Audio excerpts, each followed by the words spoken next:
اعوذ باللہ من الشیطان الرجیم بسم اللہ الرحمن الرحیم سبح آپ تسبیح بیان کریں اسم ربی کا اپنے رب کے نام کی العالی جو سب سے بلند ہے الذی وہ ذات جس نے حالہ پیدا کیا فسوا پھر تناسب قائم کیا والذی اور جس نے قدرہ تقدیر بنائی فہدا پھر ہدایت دی والذی اور جس نے اخرجہ نکالا زمین سے المرعى چارہ فجعلہ پھر بنا دیا اس کو غثاء خشک چورا احوا سیاہ سنقرئہ کا ان قریب ہم پڑھائیں گے آپ کو قرآن فلا پھر نہیں تنسا بھولیں گے آپ الا سوائے ما اس کے جو شاء چاہے اللہ انہو بلا شبہ وہی یعلم جانتا ہے الجہرہ ظاہر کو بھی وما اور اس کو بھی جو یخفی پوشیدہ ہے وَنُيَسِّرُكَ اور ہم توفیق دیں گے آپ کو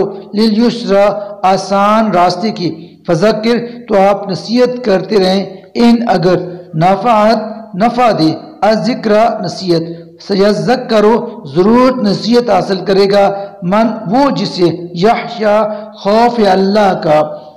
وَيَتَجَنَّبُهَا اور وہ دور رہے گا اس سے الاشقی وہ جو انتہائی بدبخت ہوگا الذی وہ جو یسلا داخل ہوگا النار الکبریٰ بہت بڑی آگ میں ثم پھر لا نہ یموت موت آئے گی اسے فیہا اس میں ولا اور نہ ہی یحییٰ وہ جیے گا قد یقیناً افلح فلاح پا گیا من وہ شخص جس نے تزکا خود کو پاک کیا وذکر اسم ربہ اور اس نے ذکر کیا اپنے رب کا فصلی پھر اس نے نماز پڑھی بل لیکن تؤثرون تم ترجیح دیتے ہو الحیات الدنیا دنیاوی زندگی کو والآخرت جبکہ آخرت کی زندگی خیر بہت بہتر ہے وابقا اور زیادہ پائیدار ہے انا بلا شبہ ھذا یہ بات لفی الصحف الاولی لکھی ہوئی ہے پہلے صحیفوں میں صحف ابراہیم و موسیٰ